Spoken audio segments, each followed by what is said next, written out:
السلام عليكم ورحمة الله وبركاته. أحلى اخوات، عاملين ايه؟ يا رب ان شاء الله تكونوا بخير وتكونوا في احسن حال دايما يا رب.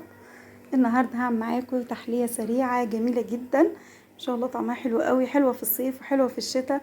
يعني طبعا في الصيف بترطب على القلب كده وتحطيها في التلاجة وتطلعيها ما شاء الله جميلة جدا. يعني كمان اجمل من الايس كريم. هتجربوها ان شاء الله تعجبكم. صلى على النبي صلى الله عليه وسلم ونبدأ مع بعض ونشوف عملنا ايه. بس طبعا بطلب من كل اخواتي ما تنسوش اللايك.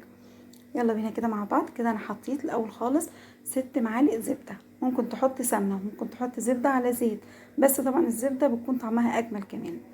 حطيت 6 معالق، حطيت على قدهم 6 دقيق.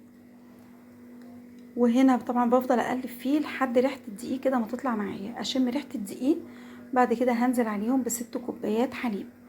6 كوبايات حليب كانوا كتار على 6 معالق دقيق، فانا هزود الدقيق على ربع كوباية لبن كمان وهدوبهم حلو. بعد كده هنزل عليها تدريجي، بس ده ما جاش معايا في التصوير. هنا طبعا لازم أنا اكون بقلب على طول، بنزل بكوباية الحليب وايديا على طول بالمضرب. المضرب احسن من المعلقة، تفضلي تقلبي كده على طول عشان ما يكتلش معاكي. دول كان معلقتين كريم شانتيه، ممكن تكتري بس ما كانش عندي كتير. ممكن تحطي لبن بودر، الموجود عندك هتحطي، ما كانش موجود عندي لبن بودر وكريم شانتيه كان اخر حبه عندي فحطيت معلقتين بس. بس طبعا لو كترتي طبعا بيديكي طعم اجمل كمان. هنا بحط انا لكل كوبايه حليب في الحلويات بحط لها حوالي معلقه سكر. ممكن تقللي وممكن تزودي، طبعا ما انت ما بتحبي الحاجه سكرها ازاي معاكي. في الاول كنت حاطه سكر قليل تقريبا 4 معالق بس، فدقته لقيت حسيت ان هو لا عايز سكر تاني، حطيت كمان معلقتين. هنا بقى هحطهم في الاطباق بتاعتي او في الكوبايات، او ممكن لو عندك طبق بايركس كبير هتحطي فيه الحاجه اللي انت حابه تقدمي فيها براحتك خالص. ان شاء الله بصراحه كان طعمها حلو، يعني في اللي خد منها قبل ما احط عليها الشوكولاته. كده هسيبها تهدى بس شويه، مش لازم تبرد خالص، تهدى شويه تجمد بس كده معايا. وبعد كده هعمل هنا الصوص بتاعي. هنا كان معايا عندي كاكاو، حطيت 4 معالق في الخلاط، 4 معالق كاكاو. هنا كان كاكاو فاتح على كاكاو غامق. وعندي كوباية حليب وكوباية سكر، هنزل عليهم كوباية السكر اهي وكوباية الحليب. بس الزيت هخليه في الاخر، مش هحط الزيت دلوقتي الا وانا بضربهم في الخلاط. كده هضربه في الخلاط لان الفيشه ما كانش جنبي دلوقتي. هضربه والزيت هنزل بيه سرسوب رفيع تدريجي، مش هنزل بيه مره واحده. طبعا ما تاخد معاكي اول ما القوام ما يتقل خلاص وقفي بقى على كده، ما تحطي الزيت تاني.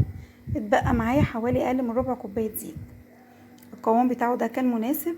كده شويه الزيت اللي اتبقوا معايا، القوام ده كان مناسب. لو حطيتيه في التلاجة هيجمد معاكي اكتر كمان، ممكن تخففيه بشويه حليب لو جمد معاكي.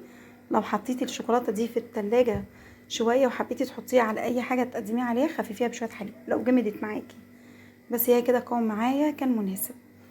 هنا بقى معايا الاطباق هنزل فيها كلها كده بشويه شوكولاته بقى. هي كانت الكميه مناسبه، انا بحب بصراحه الشوكولاته كتير.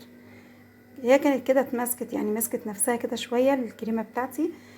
بس ما كانتش، يعني كانت لسه دافيه شويه، ما كانتش سخنه قوي علشان الشوكولاته برده ما تسحش وتنزل لتحت. كانت مسكت نفسها كده عامله طبقه فوق الوش علشان برده الشوكولاته ما تنزلش كلها في قلبها. هنا بقى هسيبها لتاني يوم تبرد بقى كده شويه. حطيت بس عليها كده شوكولاته بشرتها، اي حاجه بقى تزيين انت حابه تحطيه. طبعا في الوقت ده كانت التاكل كلها كان هما دول اللي باقيين. ان شاء الله هي بصراحه طعمها جميل جدا، ان شاء الله تجربوها وتعجبكم. يا رب ان شاء الله الفيديو يعجبكم. طبعا لو عجبكم ما تنسوش اللايك. الف هنا وشفا ومع الف سلامه، السلام عليكم.